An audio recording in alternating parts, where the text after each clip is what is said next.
आज हम बात करने जा रहे हैं Mahatma Gandhi national rural employment guarantee act के बारे में। पर आज अचानक हम मनरेगा का जिक्र क्यों कर रहे हैं? क्योंकि हाल ही में एक ऑर्गेनाइजेशन जिसका नाम PAEG है और दूसरी लिबटेक, दोनों ही ऑर्गेनाइजेशन ने मिलकर एक रिपोर्ट निकाली है मनरेगा ट्रैकर। अब ये ऑर्गेनाइजेशन क्या है? ये ऑर्गेनाइजेशन हैं ऐसी ऑर्गेनाइजेशन जो कि मनरेगा की इम्प्लीमेंटेशन का देखती हैं, देखरेख करती हैं कि मनरेगा कहाँ तक इम्प्लीमेंट हुआ है। और ये हमेशा ही मनरेगा ट्रैकर जैसी पब्लिश करती रही हैं रिपोर्ट, जो कि दिखाती हैं कि मनरेगा की इम्प्लीमेंटेशन गाँव के और देश के कोने कोने में कैसी रही है। ये मनरेगा ट्रैकर बहुत ही अलार्मिंग सिचुएशन दिखाती है, क्योंकि अभी सितंबर 2021 के एंड में ही फिस्कल ईयर 2021-2022 का जो बजट एलोकेटेड था उसका 90% यूज़ हो चुका है और अभी भी 5 महीने बचे हैं फिस्कल ईयर को एंड होने में। तो इसके क्या मायने होंगे, इसके क्या इफ़ेक्ट्स होंगे लोगों पर जो मनरेगा के बेनिफिशियरी हैं उन पर, और इससे क्या स्थिति दिखती है उसके बारे में हम बात करेंगे इन टुडेज सेगमेंट ऑफ वर्चा विचार। हेलो एवरीवन, आई एम आराध्य शर्मा। इस वीडियो को शुरू करने से पहले हम ये जान लेते हैं कि मनरेगा असल में है क्या।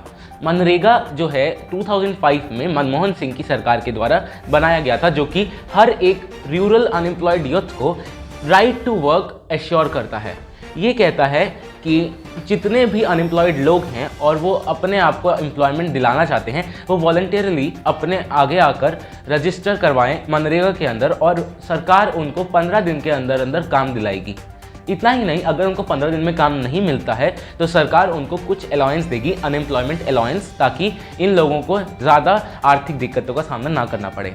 साथ ही साथ ये भी बोला गया कि अगर उनको 15 दिन के अंदर काम मिल जाता है और उसके बाद जो पेमेंट होगी उसमें भी 15 दिन से ज़्यादा का डिले नहीं होना चाहिए। अगर ये डिले होता है तो इन लोगों को एक कंपेंसेशन दिया जाएगा ताकि इन लोगों को मुश्किलें ना आएँ। ये मनरेगा मनमोहन सिंह की सबसे बड़ी उपलब्धियों में गिनाई जाती है। अब हम बात करते हैं कि आज हमें मनरेगा ट्रैकर क्या बताता है।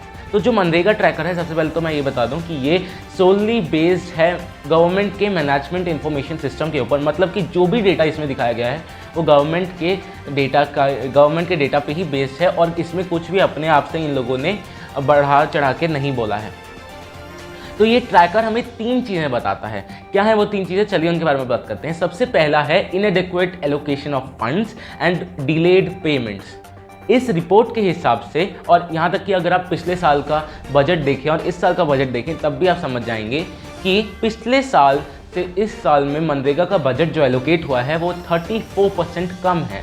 तो 2019-2020 का अगर हम देखें तो 71,000 करोड़ रुपीस बजट एलोकेट हुआ था इस मनरेगा स्कीम के लिए, जो 2020-21 के फिस्कल ईयर में, क्योंकि कोविड पेंडेमिक था और लोगों को अनएम्प्लॉयमेंट का सामना करना पड़ रहा था, इसलिए गवर्नमेंट ने मनरेगा की नीड को समझते हुए इसका अलाउंस बढ़ा दिया और इसका जो बजट था वो बढ़ा दिया और 1.1 लाख करोड़ रुपीस एलोकेट किए। पर 2021-2022 फिस्कल ईयर के लिए उन्होंने इस बजट को वापस घटाकर 73,000 करोड़ रुपीस कर दिया है। मतलब कि 34% की गिरावट दिखी है हमें इस बजट में। प्रिज्यूमेबली गवर्नमेंट ने ये सोचा था फेब 2021 में कि कोविड की लहर चली गई है, इसीलिए तो उन्होंने मनरेगा का नीड नहीं समझा इतना और उन्होंने इसका बजट कम कर दिया। पर इतना ही नहीं, हेल्थ केयर का बजट भी अगर हम देखें 2019-2020 का और 2020-21 का, तो आप देखेंगे कि 10% गिरा दिया गया था हेल्थ केयर बजट। जबकि कोविड पेंडेमिक आया, सब कुछ आया, लेकिन उन्होंने हेल्थ बजट कम कर दिया 10%। तो मनरेगा का 34% कम होना इतनी बड़ी बात नहीं थी। पर अगर आप नंबर्स को देखें, जो पे डेज होते हैं, नंबर ऑफ पे डेज, अगर आप इस चार्ट में भी देखें तो वो प्री पेंडेमिक लेवल से बहुत ज़्यादा ऊपर हैं।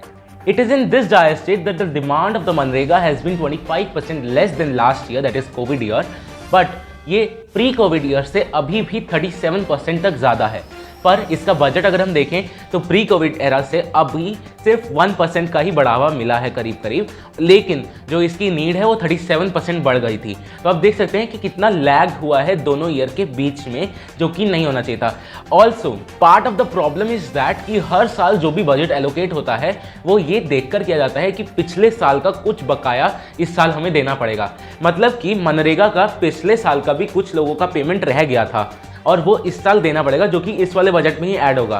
पहले ही हमने बजट इतना ज़्यादा बढ़ा नहीं रखा, ऊपर से पुराने साल का भी बकाया हमारे ऊपर पड़ा हुआ है, जो कि प्रॉब्लम को और गंभीर कर देता है। फॉर इंस्टेंस इस साल भी 17,000 करोड़ रुपीस हमें पुराने साल के जमा करवाने हैं उन लोगों को जिन लोगों ने काम तो कर लिया है लेकिन उनको पेमेंट नहीं मिला है। मतलब कि पुराने साल का 17,000 करोड़ रुपए हमें इस साल के बजट से ही निकाल के देना पड़ेगा, जो कि प्रॉब्लम को और ज़्यादा इंटेंसिफाई कर देता है। रिपोर्ट ये भी दिखाता है कि जो फंड्स बचे हैं वो सिर्फ 13 दिन तक ही लोगों को एम्प्लॉयमेंट दे सकते हैं। जितनी भी नीड है उन सब लोगों को सिर्फ 13 और दिन का एम्प्लॉयमेंट दे सकते हैं।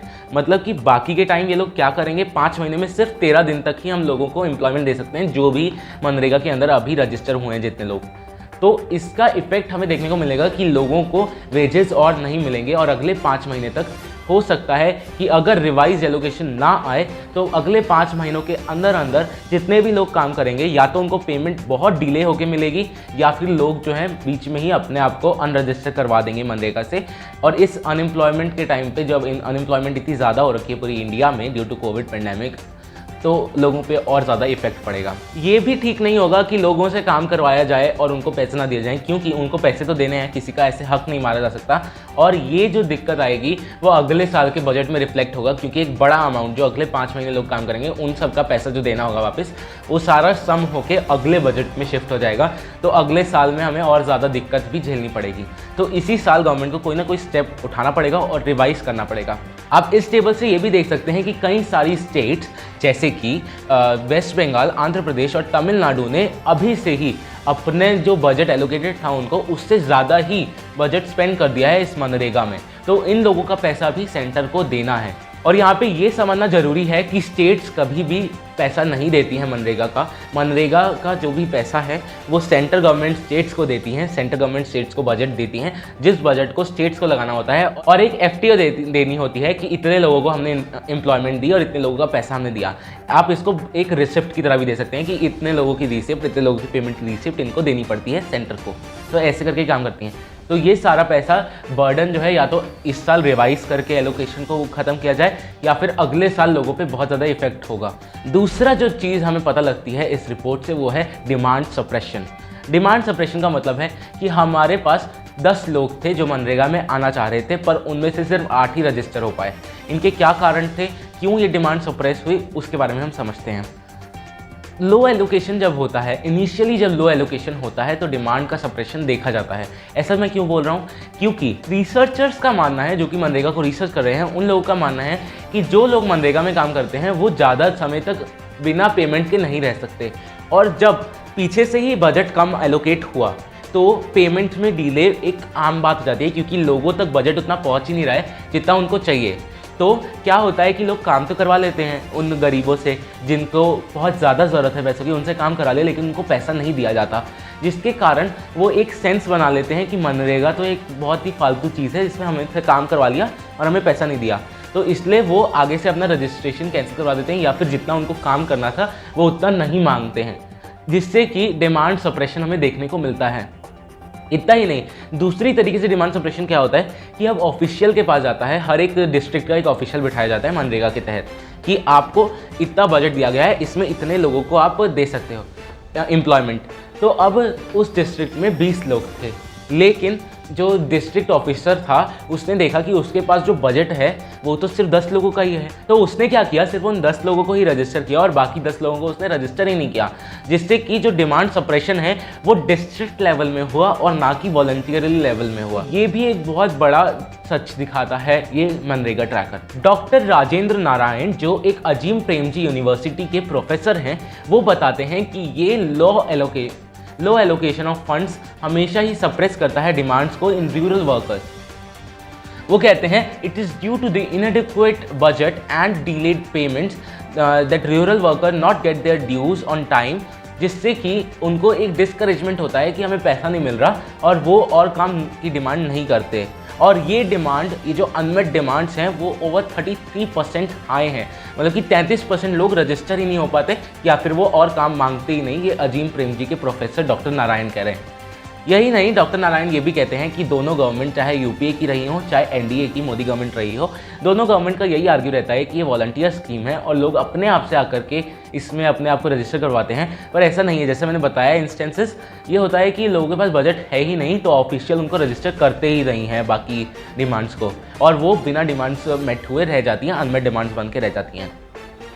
तीसरी एक सबसे कड़वी सच्चाई जो हमें इस बार के मनरेगा ट्रैकर से मिली है, जो कि बहुत यूनिक है, पहले ऐसा नहीं होता था, वो है कास्ट बेस्ड पेमेंट डिलेज। इस बार मार्च 2021 में मोदी गवर्नमेंट ने कहा था कि कोई भी सरकार अब एक FTO या रिसिप्ट नहीं देंगी, वो 3 FTOs देंगी, हर जाति का अलग अलग, एक SC का अलग, एक ST का अलग और एक OBC का अलग।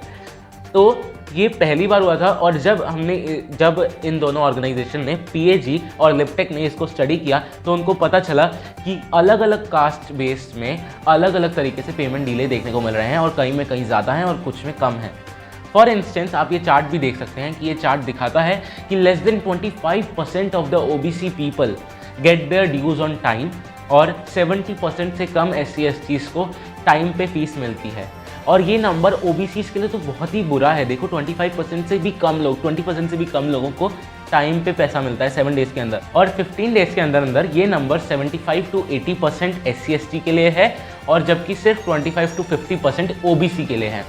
ये स्टेट वाइज चार्ट भी आप देख सकते हो कि हर स्टेट में SC ST और OBCs को कैसे पैसा मिलता है और कितना पेमेंट डिलेज देखने को मिलता है।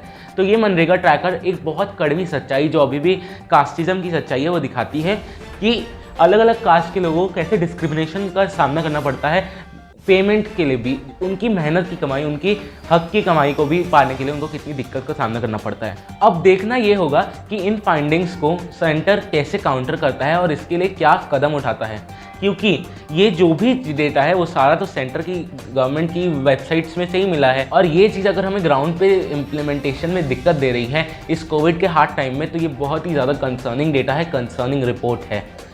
उम्मीद ये है कि गवर्नमेंट एलोकेशन को रिवाइज करेगी और शायद 20, 30, 40,000 करोड़ रुपीस फिर से और बढ़ाएगी मनरेगा में फॉर दिस ईयर, ताकि लोगों को जो रूरल एरियाज हैं उनमें लोगों को दिक्कतों का सामना ना करना पड़े। I hope you like the content of this video. If you do like the research of my video, do share with your friends, comment down below and don't forget to subscribe to our channel. Do follow us on social media websites as well, link will be in the description. Thanks for watching.